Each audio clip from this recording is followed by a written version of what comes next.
아버지 하나님, 이 아침에도 성령 하나님의 인도하심으로 이렇게 아버지 앞에 나오게 하심을 감사드립니다. 뒤돌아보면 저희들은 영원히 죽을 수뿐이 없는 인생이며 하나님을 모르는 자로 멸망의 자식으로 살아갈 수뿐이 없는 자들인데, 감히 이렇게 하나님을 아버지라 부르며 또 이 조용한 시간에 아버지 앞에 나와 저희의 심령을 이렇게 드러낼 수 있게 하심을 감사드립니다. 아버지께 간구하며 기도하는 저희들이 되게 하여 주시고, 특별히 하나님의 뜻을 저희들이 밝히 깨달아 더욱 알게 하여 주시옵소서. 이 땅에 하나님의 백성으로 살아간다는 것 자체가 얼마나 놀라운지 저희들이 더 많이 알게 하여 주시고, 이 세상 것들, 썩을 것들, 유한한 것들, 그런 것들에 저희 마음이 빼앗기지 않게 하여 주시옵소서. 이 시간에도 진리의 말씀을 상고할 때 성령 하나님께서 조명하여 주시고 깨닫게 하여 주시옵소서. 예수님의 이름으로 기도드렸습니다. 아멘. 유다서를 지난 주간에 마치고 어쩔 수 없이 야고보서를 들어가야 되겠습니다. 왜냐하면 그 야고보서 히브리서 이후에 나오는 서신, 그걸 보고 이제 공동 서신이라 그럽니다. 그래가지고 우리가 공관 복음이라고도 또 얘기 들었죠.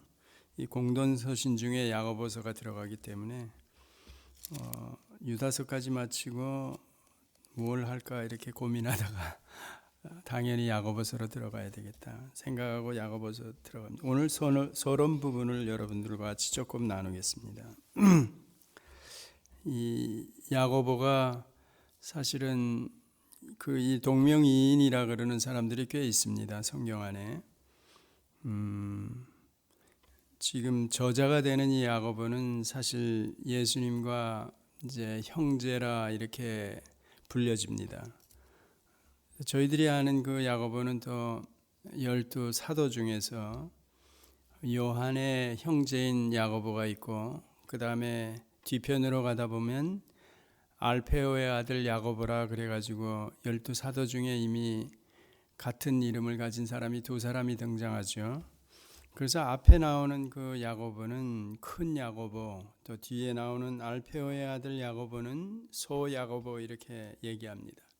사실 초대교회의 이런 서신들이나 전해져 내려오는 말들을 통해 들어보면 그 12 사도 중에 들어가 있던 소 야고보라 그러는 알페오의 아들 야고보는 그의 행적에 관해서는 그렇게 많이 알려져 있지 않습니다.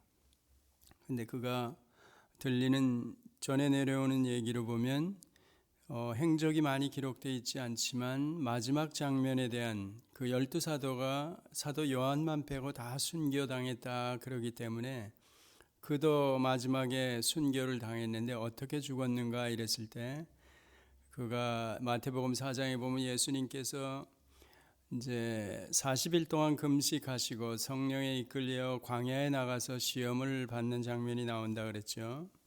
첫 번에는 이제 돌덩이를 가지고 떡을 만들어 내가 먹으라 이러면서 시험을 했다 그랬죠. 두 번째 시험이 바로 성전 꼭대기에서 내가 뛰어내리라, 그 시험도 역시 말씀으로 물리치셨고, 세 번째가 오케이 그렇다면 나에게 절을 한번 해라, 천하 만국의 권세를 너에게 주겠다, 이런 시험, 세 가지 시험을 예수님께서는 다 말씀으로 물리치시고 이기셨습니다. 그 두 번째 시험이 예수님에게 해당되었던 시험인데, 바로 인간들이 성전 꼭대기에서 뛰어내리면 보통 사람들이면 여지없이 죽습니다. 저희들이 요즘 한국에서 그 고층 빌딩이 많이 올라서고 나서 욱하면서 이렇게 많이 생명을 끊어버리고 그런다 그러죠. 그런 식으로 높은 데서 사람이 떨어지면 죽습니다. 그런데 예수님 보고 그 사탄이 달려들어 가지고 시험한 두 번째 장면은 바로 이게 구속사로 저희가 보아야 된다 그랬죠. 그 세 가지 시험 장면을 첫 번째하고 두 번째는 우리 보통 인간이 할 수 없는 그런 일을 이제 드러내라 이렇게 시험을 했던 겁니다. 즉 사탄은 이미 예수님께서 육신을 입고 이 땅에 오셨지만 저가 바로 하나님의 아들 하나님이신 걸 알았기 때문에 그의 신성을 드러내게 하시는 겁니다. 예수님이 만약에 이 시험에 그냥 넘어가서 그렇지 내가 왜 완전한 인간이며 완전한 하나님 신으로 왔기 때문에 이까지 거야 뭐 내가 만물의 창조자인데 사탄 그래 봐 이러고 만약에 돌덩이를 떡을 만들었다 혹은 성전 꼭대기에서 떨어졌는데 죽지 않고 아무렇지도 않았다 이렇다면 사탄의 그 시험에 넘어가 버린 겁니다. 그러면 예수님의 저희가 사복음서를 보는 그 안목이 어떠해야 된다 이런 얘기를 제가 여러 차례 말씀을 드렸죠. 예수님께서는 인간의 몸을 입고 이 땅에 오셔가지고 물론 100% 신성과 인성을 가지고 이 땅에 오셨습니다. 그런데도 불구하고 그의 생애 전체는 신성을 드러내지 않고 살으셨다. 그런데 어떻게 예수님께서 죽은 자를 나사로를 살리고 안진뱅이를 일으키시고 소경의 눈을 뜨게 하고 그랬을까? 그런 의문이 저희들이 가죠. 바로 그런 장면에서 무리를 걷고 그런 장면들은 예수님이 신성을 드러내신 거 아닌가? 저희들이 그 사복음서를 보면서 특히 공관복을 보면서 만약에 그렇게 생각하신다면 일반적으로 저희들이 그렇지 완전한 신이며 완전한 사람이기 때문에 사람으로 와가지고도 얼마든지 그때 상황에 따라 신성도 드러내고 또 인성으로 살아가시고 이렇게 저희들이 생각할 수가 있습니다. 왜 지난주에 예수의 이름으로 명하노니 어제나 오늘이나 영원히 동일하신 그분의 이름을 저희들이 끌고 와가지고 그 예수님께서 기적을 행하신 그런 장면들을 보면서 지금도 그 예수의 이름으로 하면서 우리까지도 그때 예수님이 기적을 보인 신성을 드러내신 그런 어떤 역사적인 사건을 우리가 그 이름으로 재현하는 이런 사람들이 주변에 있지 않습니까? 근데 미안하지만 예수님께서는 그때 그 스스로가 신성을 드러낸 게 아닙니다. 그래서 하나님이 함께하사 혹은 성령이 함께하사 그 신성을 드러내신 겁니다. 만약에 여기서 예수님께서 스스로 신성도 드러내고 또 인성도 드러내시고 이랬다면 사탄이 가만히 안 있는 겁니다. 그 예수님이 이 땅에 인간으로 오셔야 되는 죄 문제 때문에 또 그 생애 전체가 신성을 전혀 드러내시지 않고 억제하고 심지어는 죽으신 후 3일 만에 부활하실 때도 그랬다 그랬죠. 저희가 지난번에 베드로전서를 돌아보면서 3일 만에 지옥에 가셔서 복음을 전파하셨다. 그 잘못된 해석들을 가지고 분분했다 그랬죠. 그때 만약에 예수님께서 죽으시고 3일 동안 장사되어 계시는 동안에 그 영이 모세 때 혹은 저 옥에 가서 복음을 전파했다 이렇게 되면 그게 이상한 스토리가 되는 겁니다. 그러니까 전체적인 그 성경을 이해하면서 보면 예수님께서는 부활하시는 장면까지도 그 스스로가 신성을 드러낸 게 아니기 때문에 하나님이 그를 일으키셨다. 사도행전에 그렇게 나오죠. 그렇다면 3일 동안 그때도 마찬가지로 신성을 억제하고 무덤에 계신 겁니다. 인성을 입고 만약에 그 장면에서 몸뚱아리는 거기 묻혀 있고 또 영은 나와가지고 어디를 다니면서 옥에까지 가셔서 전파했다. 이렇게 만약에 누가 가리키거나 전한다면 이 전체 스토리를 못 보는 겁니다.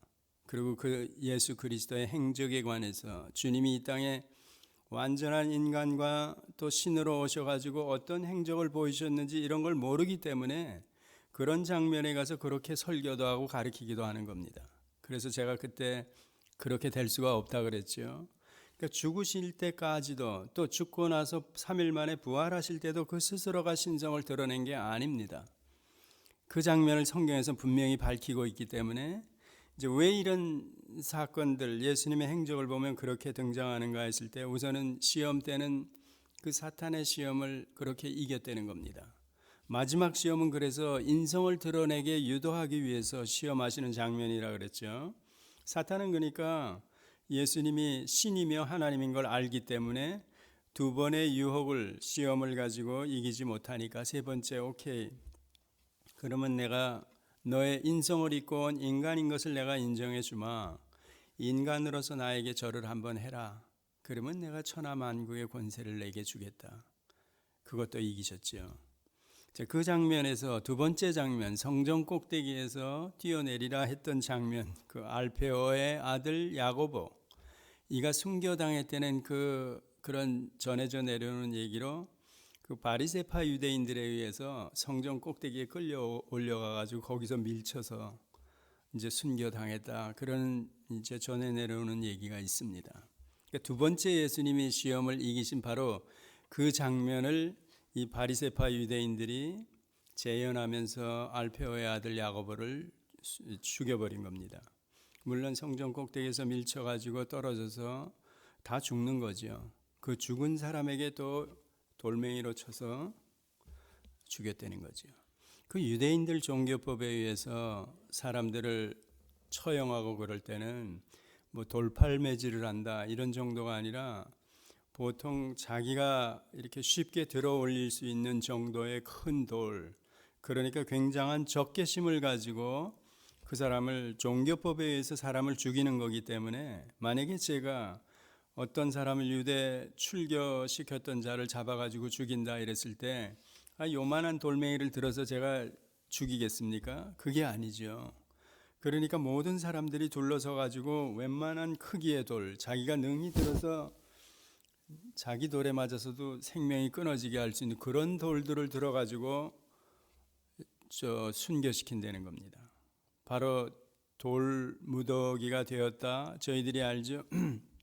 사도행전 7장에 나오는 스데반도 그가 돌무덤이 되었다 이랬을 때 그만한 짱돌만한 이런 머리통만한 돌들을 들어가지고 친 겁니다. 그러니까 이 알페오 야고보도 성전에서 떠밀려서 죽은 자에게 그렇게, 그러니까 순식간에 그런 돌무덤이 된다 이런 얘기죠. 이제 두 번째 야고보, 알페오의 야고보는 그렇게 죽었고, 첫 번째 이제 요한의 형제 야고보가 바로 유명한 사람이죠. 베드로와 같이 요한, 야고보 이러면서 변화산상에서도 이제 갔었던 장면이 나오고, 이 요한과 야고보의 어머니가 되는 살로메라는 여자, 이분이 또 예수님에게 간청을 해가지고 내 아들을 한편에 또 좌편에 이런 얘기했죠. 예수님께서. 그래서 질책하시면서 그런 장면이 나온 그 12사도 중에 야고보들은 그런 사람들입니다.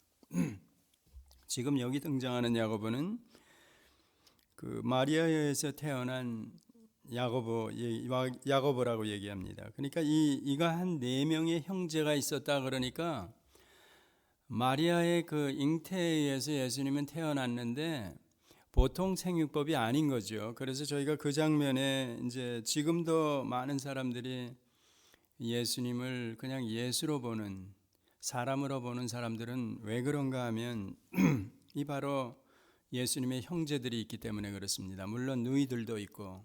근데 그 형제 4명이나 되는 성경에 등장하는 인물 4명이 바로 그 예수님과 형제라 이렇게 얘기하는 겁니다. 그리고 또 이 땅에서 그 형제들이 30년 공생애를 시작하기 전까지는 같이 예수님과 목수의 아들로, 요셉의 아들로 같이 살았기 때문에 그 갈릴리 지방에서는 이 예수님을 믿을 수가 없습니다. 하나님의 아들로. 더군다나 이 야고보라는 주님의 형제가 된다는 이 야고보도 사도들이 또 예수님께서 실제 공생에 들어가서 그 주님의 사역을 감당하시고 이럴 때에도 믿지 않았습니다. 저희들이 한번 성경을 찾아보면 마태복음 20장에 한번 가보면요.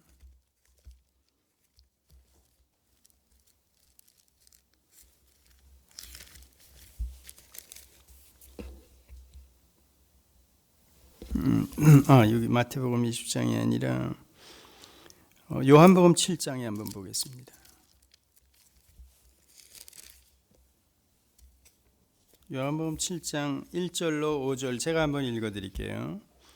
이후에 예수께서 갈릴리에서 다니시고 유대에서 다니려 아니하심은 유대인들이 죽이려 함이로라. 유대인의 명절인 초막절이 가까운지라. 그 형제들이 예수께 이르되 당신의 행하는 일을 제자들도 보게 여기를 떠나 유대로 가소서. 스스로 나타나기를 구하면서 묻혀서 일하는 사람이 없나니 이 일을 행하려 하거든 자신을 세상에 나타내소서 하니, 이는 그 형제들이라도 예수를 믿지 아니함이로라. 이렇게 나옵니다.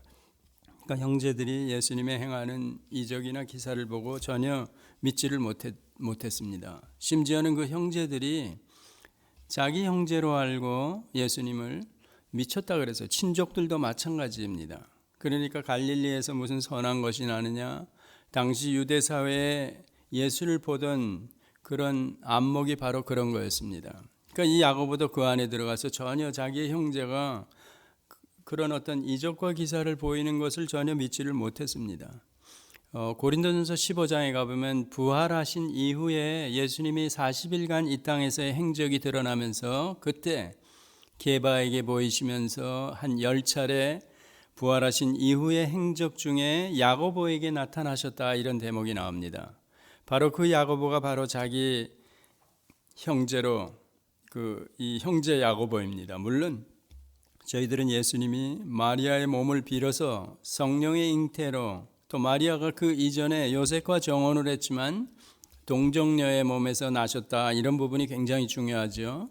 그래서 어떤 사람들이 동정녀 탄생을 믿지 못한다, 또 성령의 잉태를 믿지 못한다, 우리가 지금 이 시대에 살면서 사실 그게 믿을 수가 없는 사람이 너무나 많습니다. 교회 안에, 특히 기독교 울타리 안에서 믿지 못하는 사람이 너무 많기 때문에 성령의 잉태에 의해서 사람이 잉태가 되고 태어날 수가 있다. 이게 저희들이 조그만한 상식을 가지고 생각해 보아도 이게 말이 안 되지 않습니까? 더군다나 동정녀라 그러면서 동정녀가 잉태했다 그러는데, 하나님께서 창조하시고 남녀 배필을 지어서 생육하고 번성하고 땅에 충만하라 그랬기 때문에 남자 혼자는, 배필이 없으면 인간이라는 그 말 자체가 존재할 수 없다는 얘기입니다. 그러니까 남녀라는 것, 또 거기에 의해서 생육하고 번성하고 땅에 충만하여 이 자손들이 태어나고 생육하고 번식하고, 이런 얘기가 맞는데, 이게 동정녀 탄생을 만약에 저희들의 입장에서는 믿는다 그러죠.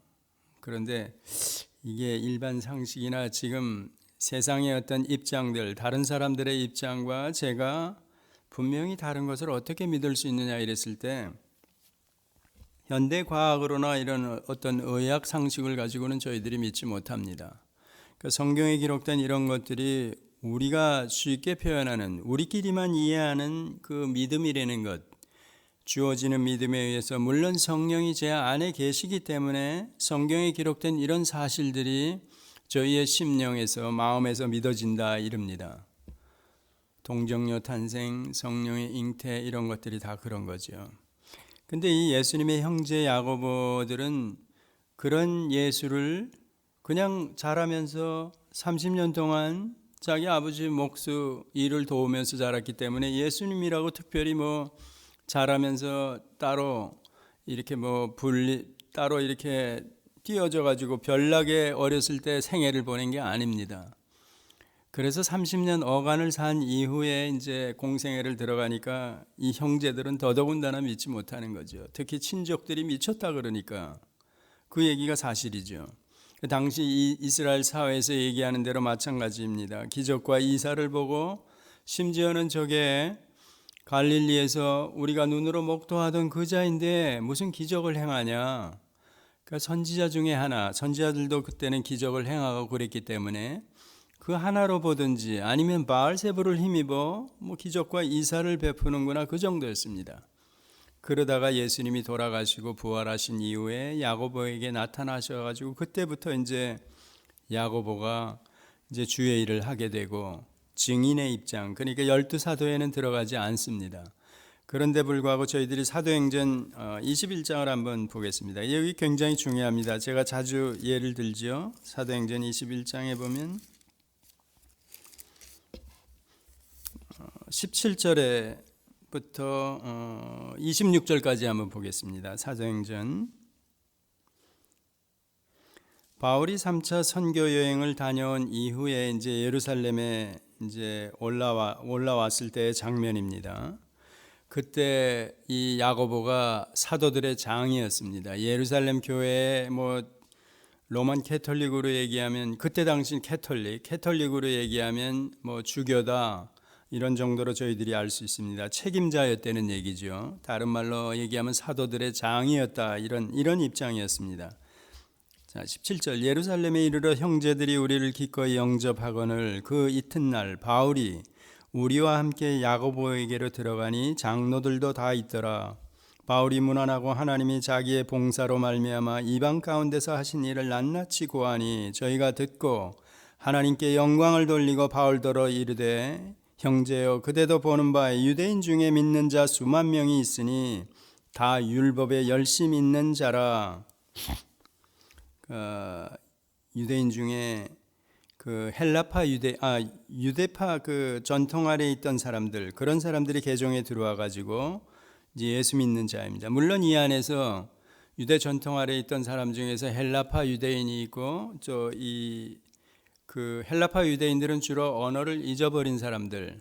옛날에 유다가 바벨론 포로 잡혀갔을 때 갔다가 3차에 걸쳐서 귀환할 때 귀환하지 않고 그 바벨론 지역에서 당시에 살았던 사람들, 아람어를 쓰던 사람들, 그런 사람들이 헬라로 그 페르시아가 망하면서 넘어오면서 헬라권에 동화되어 가지고 완전히 히브리어를 잃어버린 사람들입니다. 그런 사람들을 보고 헬라파 유대인 그럽니다. 과부들을 구제할 때 헬라파 유대인들이 소외당하고 그런 장면도 성경에 등장하죠. 같은 유대인 같은데 자기네 그 히브리 언어를 쓰지 않는 사람들, 그런 사람들을 얘기합니다.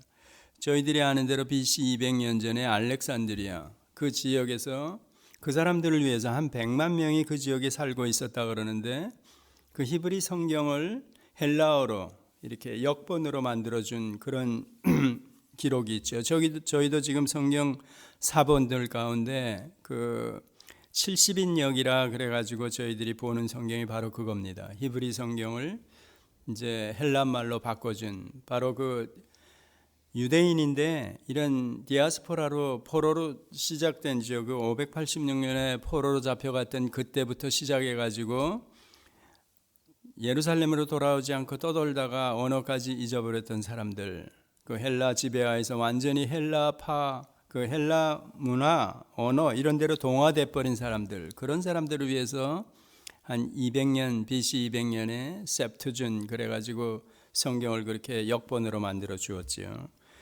저희들 입장에서도 이 구약이나 이런 것들은 그 역본으로 번역된 그 사본보다도 그 헬라어 사본을 저희들이 이제 많이 이렇게 쫓습니다. 구약 같은 거는 전부 다 그래서 마소라 사본이라 그래가지고 AD 800년경에 히브리인들이 가장 오래된 사본이라고 자기네들이 인정하는 권위를 두고 있는 그 마소라 사본에 의해서 저희 구약 성경이 이렇게 역본으로 와 있는 겁니다. 그러면 200년 전에 BC 200년 전에 기록된 그 히브리어를 헬라어로 바꾼 그 사본보다도 이 히브리 전통 히브리 사람들 그 입장에서는 마소라 사본을 더 인정하는 겁니다. 그게 좀 아이러니하죠. 그러니까 역본이 문화권이 다른 사람에게 이렇게 언어로 전해질 때는 이게 많이 변할 수 있다. 의미 번역으로 넘어갈 수 있다. 이런 의미죠. 근데 마소라 사본은 자기네 언어를 그대로 유지하면서 뒤늦게 AD 800년경에 기록되어 있지만 그것을 더 인정하는 겁니다. 그 저희 구약 성경이 바로 그거죠. 그래서 지금까지도 1948년 쿰란 동굴에서 이제 그 목동에 의해서 사본이 발견되기 전까지, 그건 히브리어 사본이죠. 그 사본이 발견되기 전까지는 많은 사람들이 그게 또 지금 현대에 와가지고 계속 그 번역 작업을 하고 있습니다. 그런데 그 마소라 사본이 그 목동에 의해서 발견된 사본, 그게 기록 연대를 보니까 대략 BC 한 100년경에서 그 한 100년 어간 요 사이입니다. 그러니까 마소라 사본하고 비교하면 같은 히브리 언어인데 굉장히 800년 전에 기록된 사본인데 이 사본이 그 800년도에 기록된 AD 800년이죠. 그 마소라 사본하고 같은 겁니다. 자, 그러면 저희 히브리어 구약 역본으로 와 있는 저희 한글 번역된 이 전통을 쫓아가다 보면 마소라 사본, 목동들이 발견한 사본, 또 원전에 가까운 이런 결과가 쭉 연결되죠. 그러니까 지금 저희들이 가지고 있는 이 역본으로 와 있는 사본, 이사야서 부분적으로 지금 해석이 된 것들을 저희들이 보면서 마소라 사본하고 쿵남 동굴에서 발견된 사본하고 연결하니까 의미가 같은 겁니다. 그러니까 이렇게 역본으로 성경이 와 있지만 저희들이 권위를 이렇게 당연히 줄 수뿐이 없는 거죠. 또 역본이라는 의미는 의미 번역이기 때문에 NIV나 이런 것도 다 의미 번역입니다. 실제로는 지금 뭐 말씀 보존학회 요즘 중앙일보에 보면 하단에 한 3분의 1 요 성경 페이지만하게 계속해서 아주 깨알 같은 글씨로 뭐 성경의 주제들에 관해서 자기네 나름대로 주장을 이렇게 내세우고 있지요. 그들이 바로 말씀 보존학회입니다.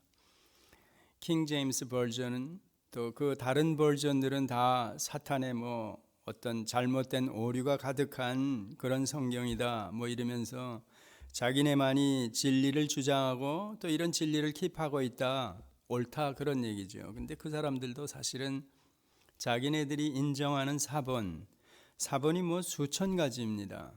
그 수천 가지 중에서 자기네들이 뭐 라틴 사본이든지 어디든지 몇 가지들 가지고 있는 사본이 있습니다. NIV 역본으로 와 있는 다른 사본, 저희들 입장에서 추정하는 의미 번역이지만 그런 사본들은 아주 브로이드하게 많은 사본들을 참고해서 이렇게 역본으로 만들어진 겁니다. 의미 번역이고 또 그 사람들은 원어 자체 자기네들이 가장 그 의미는 좀 이해하기 어려워도 그 단어에 더 포커스를 두고 이렇게 번역을 했다. 뭐 그런 주장을 하는데 실제로는 뭐 자기네들도 뉴 킹 제임스 버전 그래가지고 새로운 버전을 얼마 전에 냈기 때문에 스스로 모순을 드러낸 거죠. 왜 그 전까지 주장하던 킹 제임스 버전에 의해서 보면 NIV나 이런 데는 한 3만 가지가 오류가 들어있다 이랬는데 그 킹 제임스 버전을 자기네가 뉴 킹 제임스 버전을 만들었기 때문에 그렇다면 스스로가 그 새롭게 만들어야 되는 그 버전에 의해서 보면 잘못됐기 때문에 새로 만드는 거죠. 하여튼 초대교회 때는 이 헬라파 유대인이나 이런 사람들이 그 언어를 잃어버리지 않은 사람하고 같이 이제 교회 안에 있었다는 얘기죠. 율법에 다 열심히 있는 자라 내가 이방에 있는 모든 유대인을 가르치되 모세를 배반하고 아들들에게 할례를 하지 말고 또 규모를 지키지 말라 한다함을 저희가 들었도다. 이 내용이 뭔가 하면 갈라디아서에 나오는 그 히브리인 중에서 그러니까 율법 뭐 전파자, 전도자 이런 사람들입니다. 갈라디아 지방엔 이미 사도 바울이 가서 이신득의 그러니까 믿음으로 말미암아 의롭다함을 얻는다 이 진리를 전파한 겁니다. 그런데 이 유대파 그 그리스도인들, 유대인들 중에서 개종한 사람들, 특별히 언어를 그대로 지키고 있는 사람들은 자기네 전통을 그대로 가지고 교회 안에 들어와 있던 자들이었습니다. 그래서 수만 명이나 되는 사람들, 이 사람들이 우리가 사도행전 15장에 보면 저들에게도 율법을 지키게 하라 이런 얘기하죠. 날이나 절기나 월삭들, 할례 다 받게 하라 이러는 겁니다. 그러니까 그때 사도장인 야고보가 뭐 여기도 오늘 본문에 나옵니다. 이 뒤에 보면 자 그러면 어찌할꼬 그러면서 왜냐하면 이 예루살렘에 있던 유대인들이 바울이 온다는 소식을 듣고 3차 전도 여행을 갔다가 온다는 소식을 듣고 벨르고 있는 겁니다. 너 봐라 내가 뭐 갈라디아 지방에 보니까 이신득이를 전하고 다른 전통이나 뭐 그 율법이나 이런 것들을 내가 단호하게 잘라버리고 오직 이신득의 믿음으로 말미암아 의롭다함을 얻는다. 그러니까 이 예루살렘 교회에 있는 수만 명이나 되는 그 유대인 중에서 개종한 사람들이 볼 때는 자기네들은 안식일날 예배를 드리고 전통 아래 있고 다 지키고 있으면서 심지어는 저들에게도 율법을 지키게 하라. 사도장에게 압력을 가하고 있는데 그 바울이 온다 그러니까 벨르고 있는 겁니다. 그런 장면이죠 여기서요. 그러면서 다 율법에 열심히 있는 자라 네가 이방에 있는 모든 유대인을 가리키되 모세를 배반하고, 즉 이거는 모세의 율법을 배반하고 지키지 말라 이런 얘기를 했다는 얘기죠. 아들들에게 할례를 하지 말고 또 규모를 지키지 말라 한다. 율례와 규례와 법도를 지키지 말아라. 이런 얘기를 했다는 얘기입니다. 저희가 들었도다. 그러면 어찌할꼬 하면서 야고보가 베드로에게 야, 내가 이신득이를 전파했는데 지금 이들이 너를 벨르고 있어. 어떻게 할 거야? 어찌할꼬 저희들이 필연 그대에 온 것을 들으리니 당신이 여기 왔다는 거 이제 들을 텐데 어떻게 할 거냐? 우리의 말하는 대로 하라 하면서 야고보가 사도 바울에게 제안을 하는 겁니다. 여기 이 장면이 좀 우습다 그랬죠. 제가 이 장면이 조금 헷갈리죠. 왜냐하면 저희들이 로마서 14장 이하를 돌아보면서 번질 비번질 그 얘기했죠.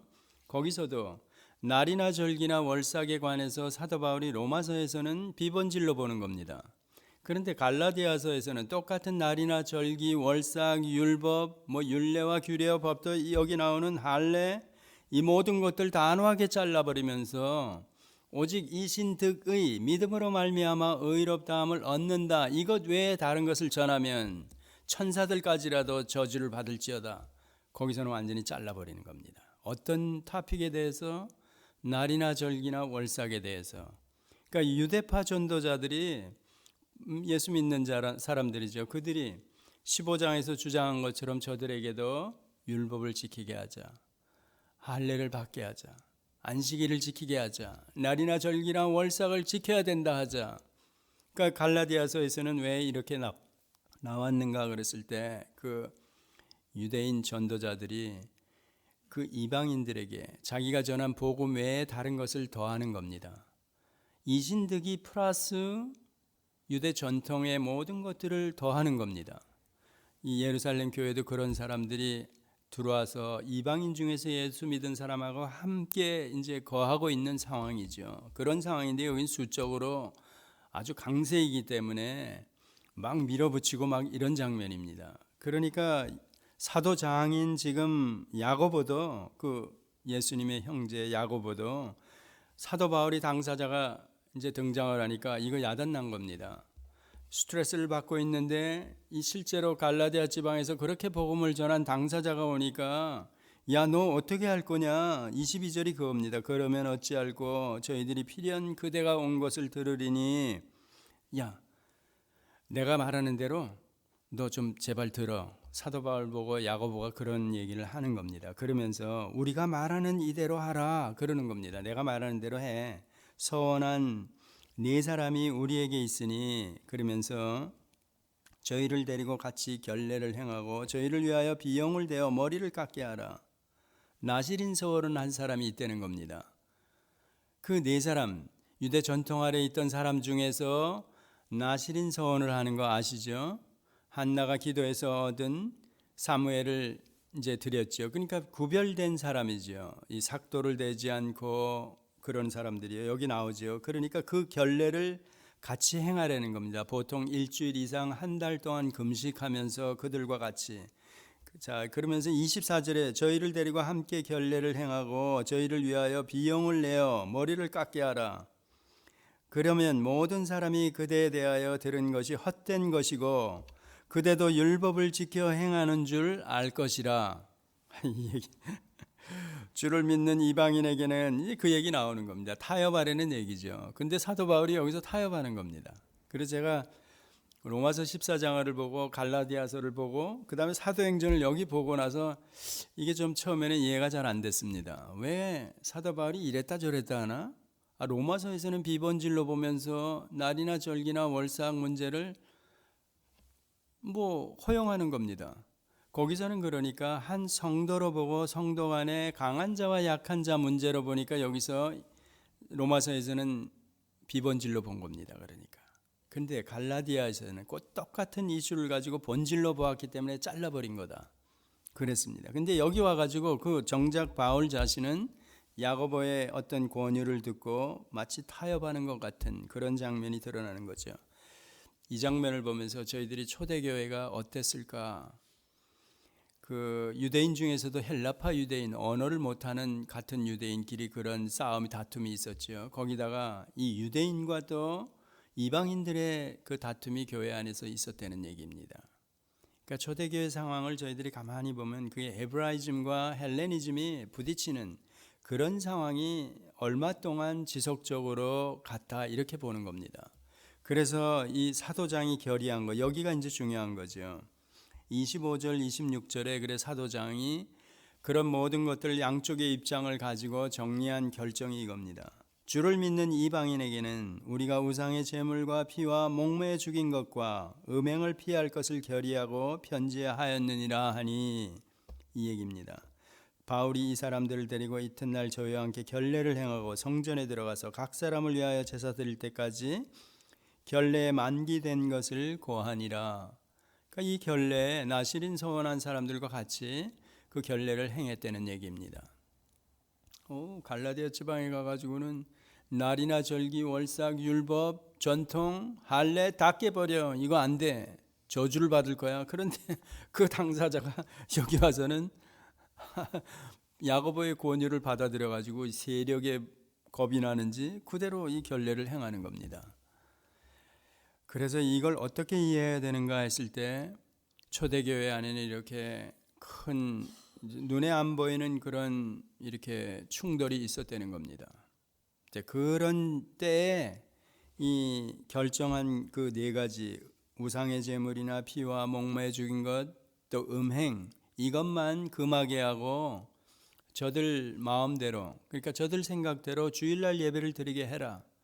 또 유대인, 개종한 유대인 입장에서 저들에게도 굴레를 씌우려 했던 모든 것들을 그러지 못하게 한 겁니다.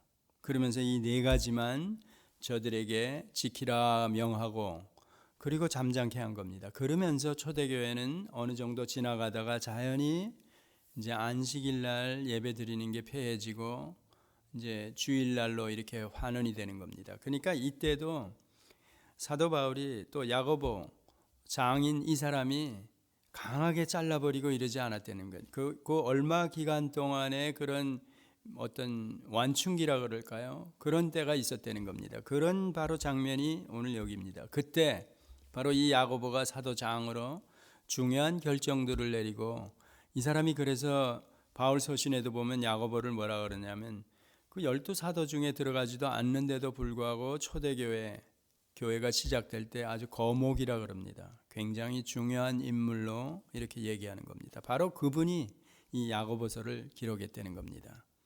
그러니까 어떤 주제로 기록했는가? 바로 실제로 행함이 없는 믿음은 죽은 믿음이다. 예, 마찬가지입니다. 그렇지만 저희들이 야고보서를 들어가 보면 이 성경이 정경화될 때 야고보서가 가장 늦게 이 66권 안에 들어왔습니다. 왜냐하면 그 기록 자체가 주로 행실에 관한 거지만 실제로 저희들이 이제 들어가 보면 알지만 이렇게 피상적으로 겉으로 보기에는 이게 어떤 진리에 관해서, 우리의 구원 문제에 관해서, 그리스도의 어떤 보배로운 피, 그의 사역, 이런 것들에 대해서 강조점을 두지 않습니다. 그러니까 실제적으로 어떤 행위, 행실에 관한 것, 특별히 저희들이 이해하는 대로 행함이 없는 믿음은 죽은 믿음이다, 이런 얘기하면서 또 이단 문제도 여기서도 다루고 그럽니다. 초대교회 때는 그러니까 그 교회 안에 침투한 이단들, 잘못된 가르침에 대해서 이 저자들이나 사도들이 굉장히 민감하게 반응하면서 그들을 이렇게 따르면 안 된다, 그런 얘기를 했습니다. 그러니까 지금도 그런 상황으로 사실은 계속 이어져 오는 겁니다. 왜 그런가 그랬을 때 교회의 순결 때문에 그런 겁니다. 실제 교회가 순결, 이건 구약도 마찬가지입니다. 저희가 레위기나 성전, 이스라엘 백성들을 가만히 보면 하나님의 율례와 규례를 범하는 것, 그리고 제사 제도가 있고 이런 모든 것들이 죄와 이스라엘 백성, 거룩한 백성을 삼은 그들 안에는 무슨 죄나 악이 들어오면 안 된다는 얘기입니다. 이 얘기가 그래서 광야 교회를 설명하고 지금 저희들 교회, 오순절 이후의 교회 안에도 마찬가지. 그래서 그 아론의 두 아들이 나답과 아비후가 그 바로 그 이스라엘 백성들 제사 제도가 시작되면서 불로 제사를 드리다가 불에 타 죽어버렸지요. 저 초대교회도 마찬가지 저희가 시사하는 바가 크다 그랬죠. 교회가 시작되면서 아나니와 삽비라가 그게 우리 상식적으로 생각하면 별거 아닌 것 같은데 그대로 가차없이 그 영혼을 떠나가 버리는 겁니다. 그게 뭘 시사하는가 했을 때 구약과 신약에 하나님의 거룩한 무리 안에 일절 다른 어떤 죄나 악이 들어올 수 없다는 얘기입니다. 그만큼 교회가 성도가 뭔가 하는 것들을 가리키는 겁니다. 그러니까 초대교회 바로 이 교회가 시작되면서 어떻게 순결을 유지하면서 가야 되는지 야고보는 주로 행실에 관해서 열매에 관해서 포커스를 맞추고 또 종말에 관해서 이단들에 관해서도 계속 가르치고 있습니다. 다음 시간에 계속해서 이제 본문을 들어가면서 여러분과 같이 상고해 보겠습니다. 기도하시겠습니다.